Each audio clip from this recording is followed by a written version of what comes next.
Well, the time is now 6:20 and I've returned to Christine's restaurant as promised to come and have a look at the second restaurant, Crazy Dumpling, and the Japanese food that they serve there. Let's go check it out.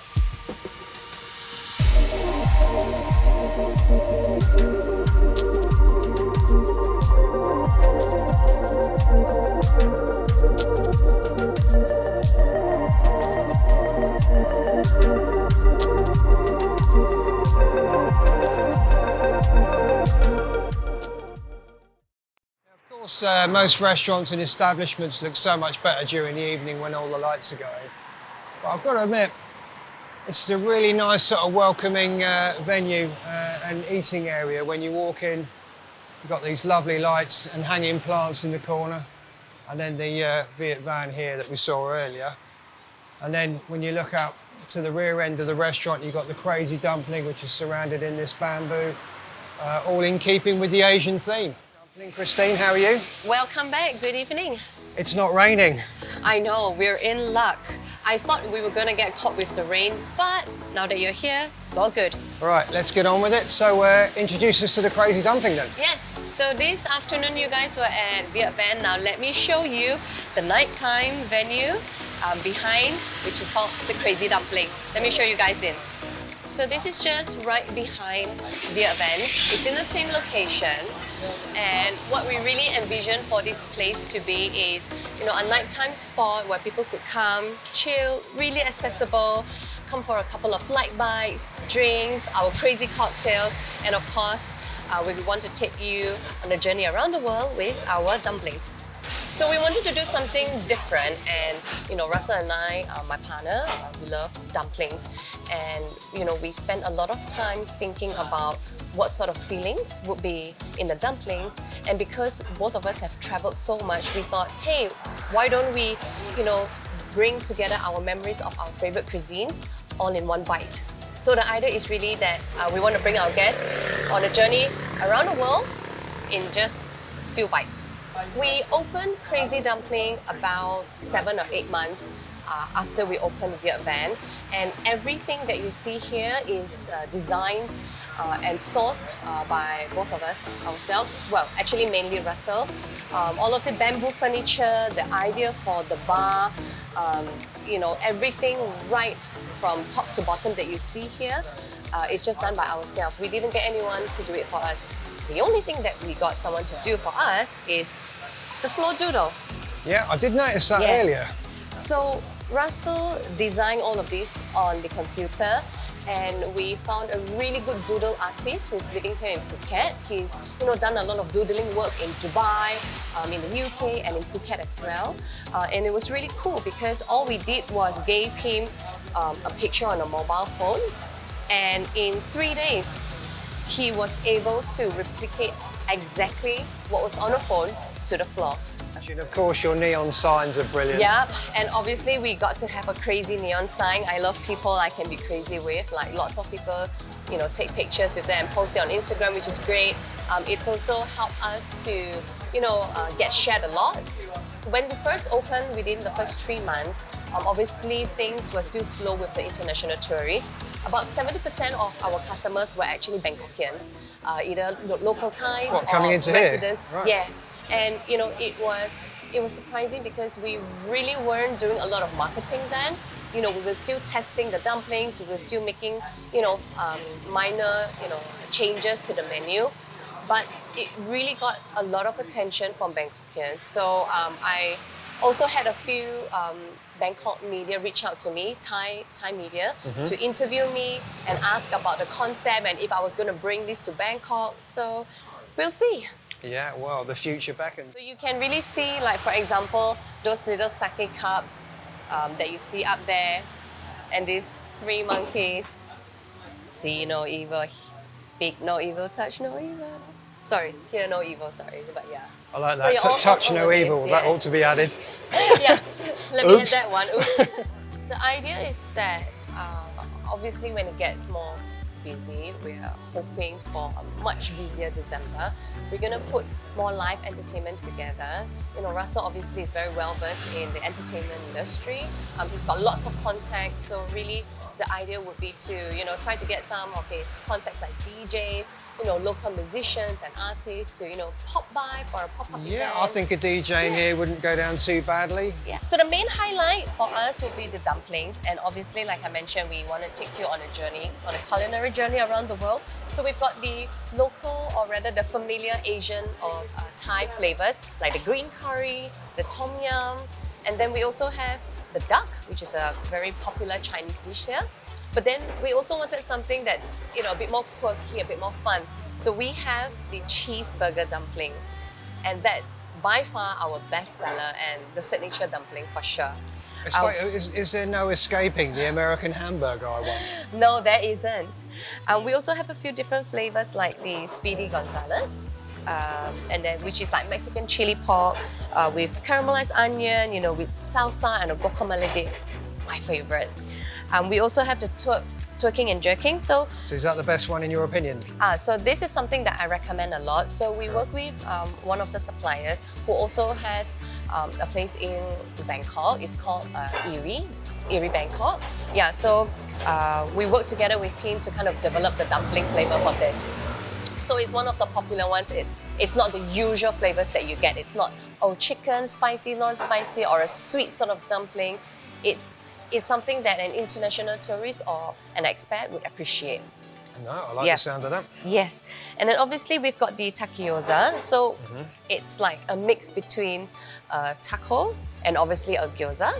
So what we do is, if you just kind of zoom in here, so this is like one of the takiozas that we have. It's called the lamb doner kebab takioza. So what we do is we kind of pan fry the dumpling skin, okay, and then we've got the filling on top of it. So it's kind of like half taco, half gyoza in a way. So it's kind of a fusion. My mind's going through these like fusion complexes. That, when I think of burgers, I think of course, like America, the States and diners. And when I think of lamb kebabs, I mean, every Brit who's watching this is going to think about England and strolling out of a pub, getting stuck into one of those. Absolutely. And this is the thing as well. I mean, when I explain it verbally, it's hard. People will go, what are you talking about? Like, how does this even work? But then I sit them down and I say, look guys, let me recommend this. You've got to put this in your mouth. And then they look at it, come and they go, oh, so this is what it's like. And then they put it in their mouth and they're like, oh, right.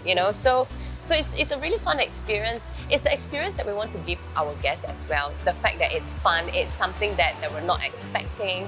And it's still a familiar taste. So it's not something too out of this world, but still it's new and it's refreshing. So what do you suggest we order for me to sample? Oh, okay. So we've definitely got to, I'll put in the order for you. I'll surprise you. Oh, right. We definitely need to get you on a selection of dumplings, some takiozas, and some sides as well. Oh. Like I have a Thai side, which is like a little light bites. That's what we call.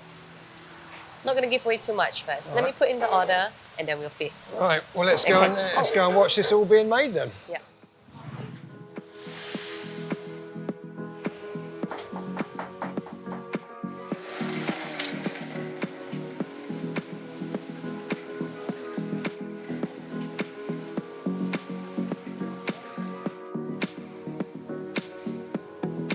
Starting to prepare myself for what I think is going to be a bit of a mouth sensation explosion when these dishes appear on the table.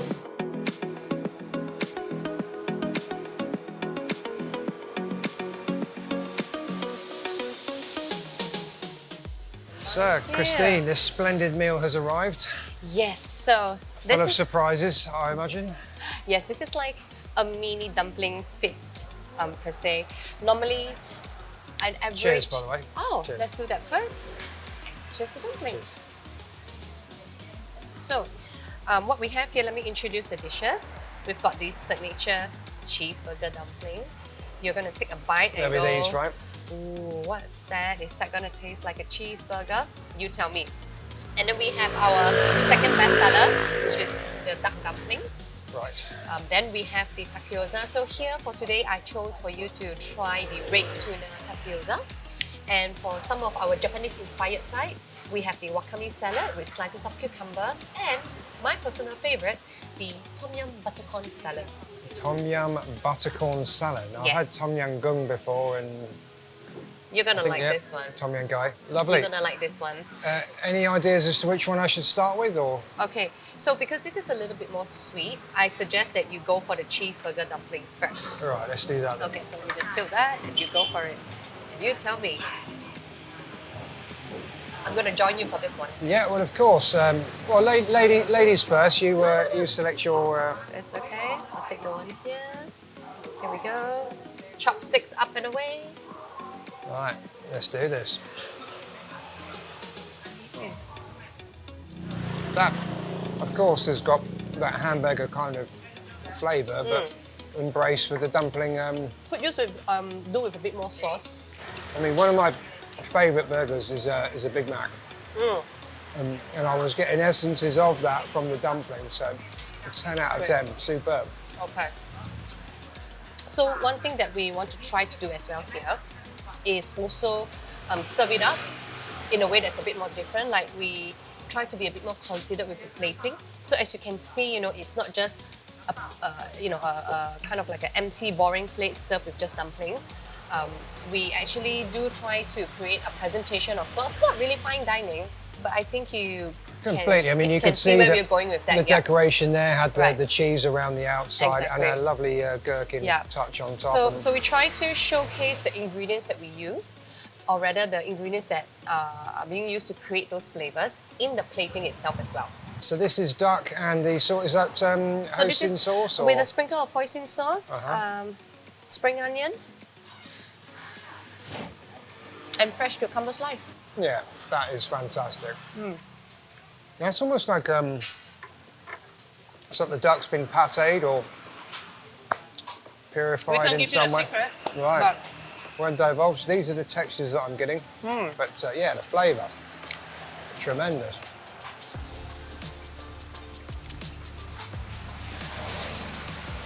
you know, again, the same as Viet-Van.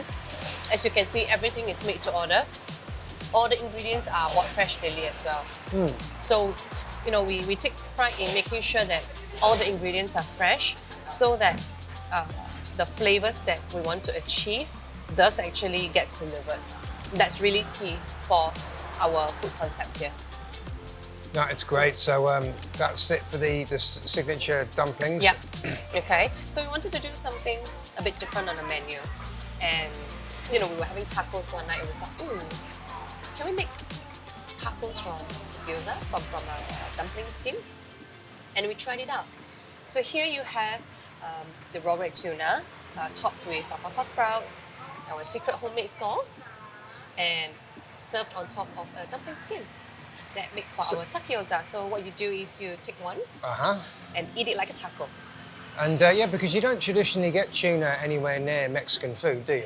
But or do you? I don't know. There is, but I guess what we're trying to do is, you know, just in terms of the presentation and in terms of the sort of dishes or ingredients that you do find in a Japanese dish. So we're trying to bring that. So you know, Japanese food is a lot of, you know, sushi, raw sushi. So we couldn't have too many options. So we started off with red tuna first. All right, show me how it's eaten Okay, then. so here we go.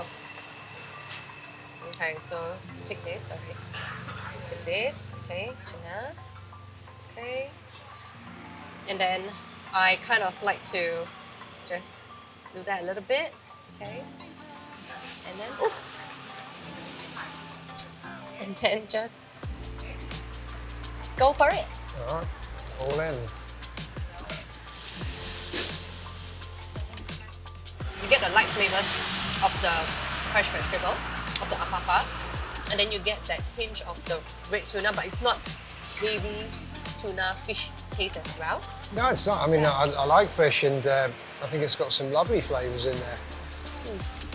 But I was actually thinking of like Japanese sushi when I was eating this. I was going to ask you, you don't have any sushi on your menu, do you? No, we don't Not that do it's sushi. needed, but Yeah. Actually, our main offering here are the dumplings.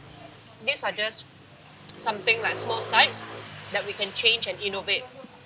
So this is the wakame salad. Okay, so what you do is you just take a little bit onto your plate. You go first. no, please, ladies. Okay. Ladies first. After So just, you So is all of this, like you and Russell just sit down together and you literally, you must be incredible chefs. Oh no, not me. So Russell is the chef. I'm just the person who goes, oh my god, that's delicious. Oh my god, maybe we'll do this a little bit more, or we'll add some of that. Like, I give him input, but really it's more of my preference when it comes to giving feedback. But Russ is really familiar with a lot of cuisines. He can cook up a storm at home. Is he professionally trained at all? I mean, No, not at all. I've met Russell and I know him and he's a great guy. And this tastes great, by the way, Russell. But I mean, I've never asked him about what his cooking background is. Russ is very well traveled. He's worked abroad and in many different places. And he's actually learned, for example, how to make a pizza from scratch. He used to work in a pizzeria many years ago. When he was traveling for work, he always had to cook, or he chose to cook himself at home. And you know what, for the times that we've been working on this project, we've tested and cooked so many different types of cuisines. It's just incredible to see how he's able to just say, oh, you know what, we're going to do this, or we're going to do that, or we're going to try this. And there's a couple of flavors that we've been experimenting on, and we're like, okay, we're gonna wait a little while more to launch those new flavors. But those flavors are going to be incredible. Yeah. Well, he clearly knows what he's doing. So, right, so you just literally bit of this in the bowl. So are these like noodles? Is this like shredded vegetable? No, so these are a Japanese salad. Uh-huh. So it's called wakame. Wakame salad. Yeah, that's lovely. And again, 10 out of 10 on the freshness of the ingredients. Thank you. As I said to you earlier when we were talking about Viet-Van, that there's so many people actually will start a restaurant but don't really put too much care into the end product, which is crazy when you're talking about food. I think to be in this business, you need to have a certain level or a certain degree of love or passion for food, be it eating or cooking it. So I guess we're really lucky that we both really enjoy what we're doing, and it comes out in the food that we serve. It does. And right, this final dish. Okay, and the last one. So the Asian in me absolutely loves this. So here you have sweet corn that is cooked with a little bit of fish sauce, and it's got spring onion, dried prawns, and a few other secret ingredients. So let's try. Please, after you. Okay, so let's do this. Can you eat with chopsticks? Yeah. Okay. I'm Chinese, so I'm so used to picking up everything with a chopstick. Mind you, I don't pick up as much as I ought to with chopsticks, but that's a really kind of subtle heat, isn't it? Yep. That is lovely. No, that was absolutely fantastic. Yay, I'm glad you enjoyed it.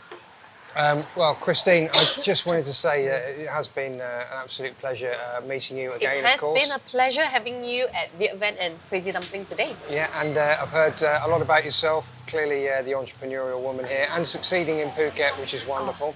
I try. We all try. Of course, and trying the food in Viet-Van and in Crazy Dumpling, I thoroughly enjoyed it. And of course, viewers, all the details of how to find these restaurants will be in the description box. Along with any other social networking details that Christine would like to give me. Okay. Thank you very much. Thank you very much, James. It was lovely to have you. Take care.